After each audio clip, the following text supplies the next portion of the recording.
Welcome to FP Executive. I'm here today with Hollie Shaw, who does marketing and retail at the Post. Thank you very much for joining me today. Thank you. I was quite struck by your recent story about Canadian Tire. They have decided that they're going to stop selling online products through their website, which struck me as being counterintuitive. Can you tell me how they came to this decision, Hollie? Well, they're going to continue to sell gift cards online, which they said. Cards, but I imagine okay. that's not really a bulky piece of merchandise. Right. That's something that would be very small inside a mailing. I think they decided it was not a cost-effective means of retail distribution for them, and they said, and they had said this before many times over the years. So this isn't really a big surprise. Okay. They said that consumers primarily were using the site for research and price comparison and product location. They would look it up to see if it was in a certain store and then drive to that store and go and get it. All right. Well, the interesting thing about Canadian Tires, I think they started this website, was it 2000 they started doing this? Yes. It was 2000, but this is a retail outlet that has stores right across the country. I think they boast that many Canadians live within 15 minutes of one of their retail stores. So here's a bricks and mortar store who went to try the online experiment and quite interestingly have now decided it doesn't work when you have all this bricks and mortar. That is, we are a big country, and it's awfully expensive to apparently ship a patio set, for example, from, let's say, the warehouse in Toronto to Pembroke. Absolutely, to ship it competitively. Now, also a factor for them with respect to that was that much of that was third party. Okay. So Sears, for example, which it went sort of fairly seamlessly to Sears.ca, and I believe it was 98. That was a different transition because they already had an entrenched catalog operation. The catalog business, yes. And they had that transportation infrastructure. And it's very different for what Canadian Tire had to sort of set up to do. Right. Also, Canadian Tire is a network of dealers. Like, it's essentially sort of a franchise. So you have the corporate operation, but then the stores are owned by dealers, and they get inventory from. And when you say dealers, are they independently owned? Is that? Yeah, they're independent dealers. It's a fairly common arrangement actually. Rona has a similar structure where the stores are not corporate. Interesting. So in essence, the online was maybe in some respects might have been taking away from the dealers in terms of sales. But well, I don't think. I mean, that would be an interesting question. I mean, I think Canadian Tire's point was it was never a robust enough business model to sustain. I mean, they said it was making a little bit of a profit, but I guess obviously if it had.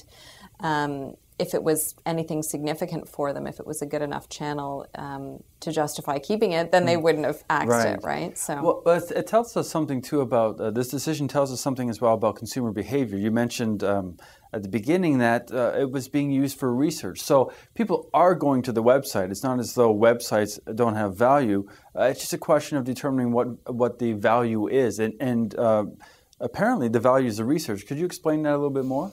Absolutely. I think a lot of people, particularly when they're looking at the type of durable goods that Canadian Tire carries, Maytag appliances or just, all of the hard goods, tires even. People will go to Consumer Reports. They'll get the names of the brands that they see as being highly rated, and then they'll start to comparison shop. They'll find out what retailer carries them, for what price, and they start to kind of chip away in that regard. The same also holds for electronics. Okay. People do a lot of comparison shopping there, and you'll find that if you take, much the same way that if you clip an ad out of a newspaper and take it to a competitive store and say beat that price, and they always will because they want the sale. Right. You see the same things happening on the web, and it's virtual. I mean, you can basically go to a store and say, "Oh, look at this on their website. Can you beat that?" There was another aspect of your story which I found very interesting. That was Canadian Tire may not be the only store to make this change or make this decision in the months to come in our current climate.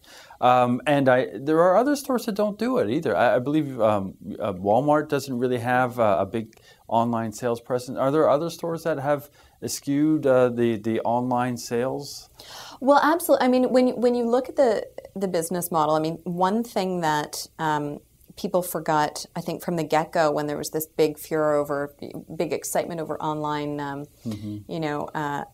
the millennium, was that it costs a significant amount to ship bulky items anywhere. So I remember Heather Reisman, the CEO of Indigo, her daughter started up an online pet supplies store that was very, it lived for, I don't even think, a year. Okay. But the idea is, if you're, a $5 bag of pet food, people aren't going to pay $10 to have, or if you're offering free delivery as a carrot, you're losing money on that sale. So it doesn't make a lot of sense. And so these retailers that carry items that are sort of, large relative to the shipping cost and the overall cost of the merchandise, they're not going to make money on that. You're going to make money on, transporting an iPod or a book or something, when the costs are cheaper, yeah. No, so I think that it depends on what type of goods are selling. And what type of goods they've also found that sell well online are books, CDs, DVDs, items like that where people know what they're getting and they just don't want to have to bother to go to a store to get it, and they don't need to really browse. In terms of other retailers who haven't gotten onto it because they realize that their merchandise mix didn't reflect, Walmart hasn't. Costco has a fairly limited selection in Canada, and a retail analyst I spoke with said that he thought some people might be pulling back again because they'll just ultimately decide that it's not a worthwhile channel for them. HBC got out of it for a number of years for all but sort of winners type off sale merchandise, and they called it a deal zone. So they had a functioning website, and then they basically killed it in 2003 in favor of this deal zone. And then when it was taken over, and then they often would stop web selling completely, and then they went back to it last year when it was bought by a U.S. private equity firm. And there's a lot online that's available for sale now, but it'll be interesting to see how long they give that. Yes, well, it's interesting in this downturn because companies are now, looking at all their profit margins and their promotions and their various channels. And I think what was most interesting about your story was, again, it was counterintuitive and it struck me as rather surprising, but the more you thought about it, the more natural it seemed that retailers with bricks and mortar across the country would sit there and look, how useful is the online channel? What's it being used for? The fact is that our customers come into our stores, so let's play that up. So. Well, somebody like IKEA would get a ton of traffic on its website, but it's people who want to know the specs of the product to figure out if it'll, fit in their living room, and they want to know the price and maybe any of the features, the materials it's made out of. And I think you're probably seeing the same with Canadian Tire. Canadian Tire is going to allow people to, in a limited sort of test run, they're going to test this spring. They'll allow people to purchase items online in a couple of markets and then pick it up in the store. Okay. So then it's up to them to get to the store and figure out how to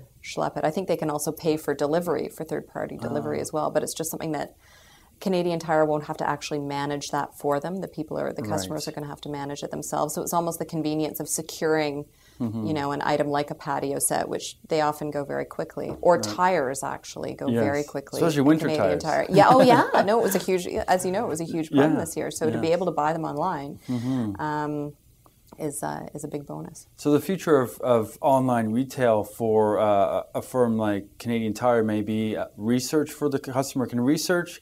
You can reserve the item that you wish to purchase, but it's sort of back to the future in terms of going to the bricks and mortar store and picking it up. Yeah, that's absolutely true. Interesting. Thank you very much, Hollie. You're welcome. Thank you.